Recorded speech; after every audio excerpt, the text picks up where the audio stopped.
and Sundance, because it has a lot to do with my passion for documentaries, which go all the way back to the early days of Emile d'Antonio, Pennebaker Leacock, so forth. I felt that documentaries were important once upon a time. I felt they were really important because they carried with them a feeling of you are there, you are in the moment as it's happening. And I found that really exciting. And so I thought, well, at that time, documentaries were seen as something off or to the side. And I thought, you know, it could be that the day will come when documentaries, if they keep advancing, if they keep developing, will be on equal footing with major film. And so I think I probably committed to that journey. And I think Sundance, going all the way back to the point when globalization occurred around the early 90s, we always had a slot for documentaries because I felt that they were important. And then we kept pushing them, including the House of Docs, waiting for that moment when they would come. And I think it started with Hoop Dreams. That was a crossover documentary that went into the mainstream. And I felt that at the same time, you could see also what was happening with the development of internet and online, that there were so many voices out there. Suddenly there were all these voices, forget CNN. I mean, there was all the channels, and then there were voices, so many voices out there claiming the truth. Where do you find the truth anymore? You look at television, everything's so sound-bitten.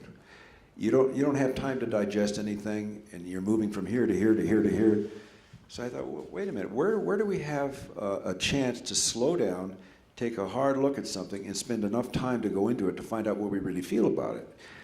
So that's why I think documentaries have become really important, because it's really kind of long-form journalism.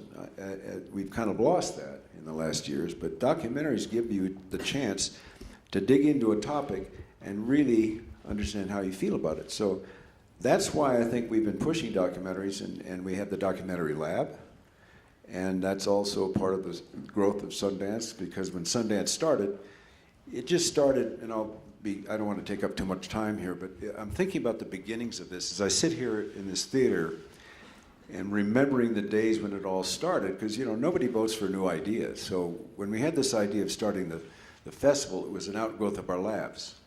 And our labs were all about development, having a chance for new voices in film to have a place to develop. Once it was clear that we were able to help them develop their skills to get their movies made, there's no place to go. So that led to the idea of maybe a festival, just to create a community of filmmakers to come together and at least see each other's work. Because we didn't have that capability at Sundance, but Park City did. They had one theater.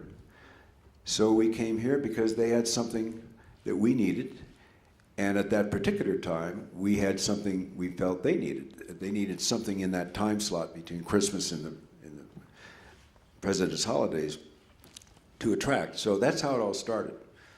And as it's grown, it's taken on its own dimension, and it's taken on its own momentum. And I'm just thinking, well, that we started it, but now it's driving its own force and energy, and it's grown and grown and grown. So